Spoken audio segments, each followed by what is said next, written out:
Toastmasters and welcome guests. My name is Valerie M, and I'm going to tell you how I prepare to give a speech.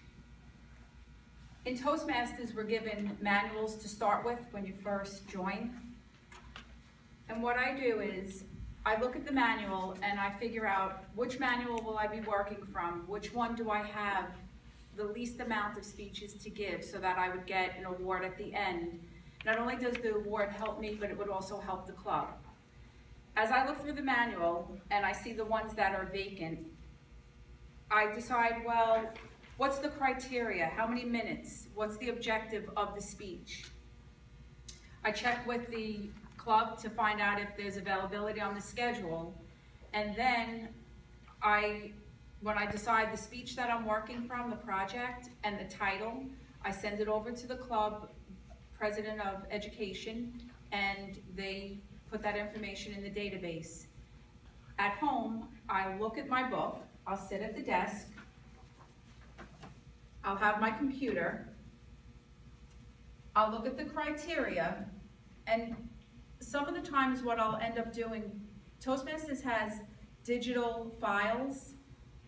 I could look up this information on the Toastmasters website and download it digitally, and then I can see what I'm going to be evaluated for, what is the criteria, and I'll put that into a Word document.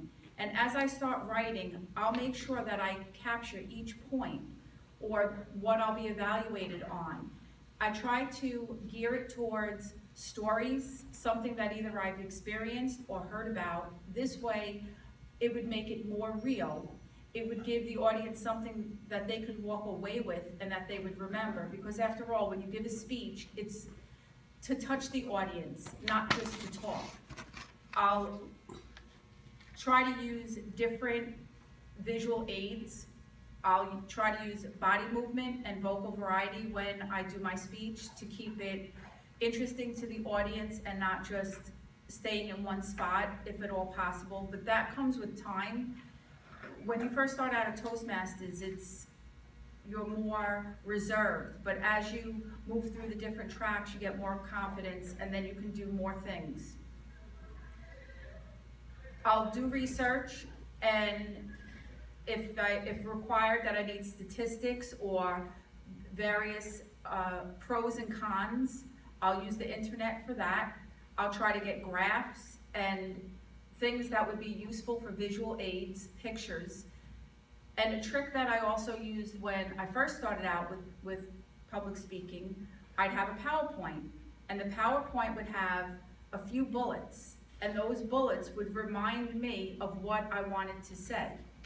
Also, I would get a recorder, and I would record my speech beforehand, and that would give me the opportunity to see the timing of it, if I had to add more words to it or not. Then I can see how I sound. I can listen to that recording as I'm driving in my car. What I use as another key is, if I'm giving a speech 5 to 7 minutes, I'll Google it and see how many words per minute do I need for that 5 to 7 minutes. There are times when you're more nervous, like in the beginning when I first started speaking with Toastmasters, I would rush through it because I just wanted to get it over with. I just wanted to get done. I just wanted to run off the platform. But now I understand that you want to get your point across. You want to touch the audience. You want to be able to have eye contact with everybody. And in order for that to happen is you need to know the material that you're working with.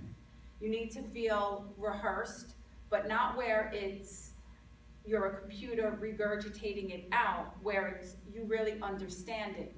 And pick a topic that people might not know about, because then, like with Japri, her mom wrote books. Well, if you want to write a book, you would tap into her. Oh, Japri, how did you go about writing the book for your mom to honor her for her 80th birthday? How long did it take you to write it? What resources did you use? So those are key things. When you're writing a speech, it's basically a story. It's basically, what do you want to say? You have an opening, the body, and a closing. You want to open strongly. You want to give information and refer back to the opening in the middle. And then at the end, you want to tie the whole speech together and leave the audience with something that they would be able to walk away with, like, wow, that inspired me, or maybe something that they weren't aware of, like not putting something in a microwave because it could be hazardous to your health if you did. Maybe tips on raising kids, or maybe washing a car, something that they would relate to. Again, the speaking in an organization or one-on-one is to share information, to share your feelings, and to share your emotions with others.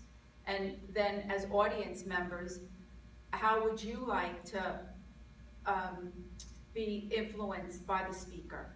So I'll try to put myself in both sides, and also when I'm presenting, I'll ask someone to videotape most of the speeches, because then I can see, did I use vocal variety? Did I use body movement? Did I look at people in the audience and include the whole room? There's different tips. If, let's say, the majority of the audience here is sitting on this side of the room, well, don't forget the person sitting there.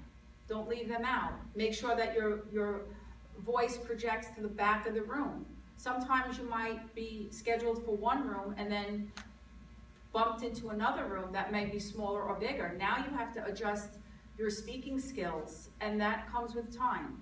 That comes with experience, and that comes with doing research on watching YouTube videos of speakers and seeing who won the last Toastmasters, at the last Toastmasters convention.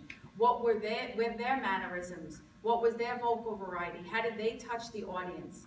And most of the time, what I'm finding is the people that are the speakers that win at the conferences are ones that are either public speakers in their life, or they're ones that worked very much with someone coaching them.